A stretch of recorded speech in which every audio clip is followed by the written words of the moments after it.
ফেনীতে আশা করি যে এই পাশের পরিবর্তনের পরে এখানে আর কোনো চাঁদাবাজি হয় না। এখনো ভয় পান নাকি? এখনো ভয়ের সেই রাজ্য রয়ে গেছে? মুখ খুলে বলুন, এখানে হয় কি হয় না? এখনো হয়।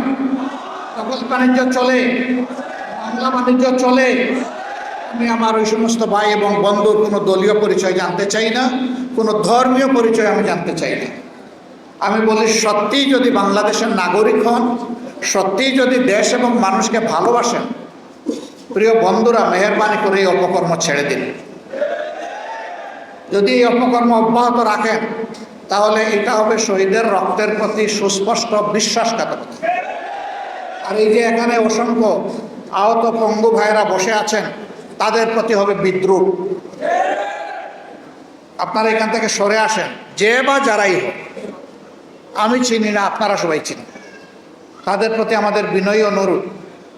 আমাদের শহীদরা এই জন্য রক্ত দেয় নাই যে একজনের দখল বাণিজ্য এবং চাঁদা বাণিজ্য থেকে মুক্ত করে আরেকজনের আমার হাতে দখল বাণিজ্য এবং চাঁদা বাণিজ্য আমাদের হাতে তুলে দেবে, এই জন্য আমাদের শহীদরা রক্ত দেয়নি। অবশ্যই বন্ধ করতে হবে এগুলো। ঘুষ দুর্নীতি অবশ্যই বন্ধ করা লাগবে। দুর্নীতি এবং দুঃশাসন থেকে আমরা বাংলাদেশকে মুক্ত দেখতে চাই। এবং আমাদের সন্তানেরা তো একটাই স্লোগান দিয়েছে, উই ওয়ান্ট জাস্টিস। আমরা সব ক্ষেত্রে ন্যায় বিচার চাই। আমরা কোনো বৈষম্য দুর্নীতি চাই না।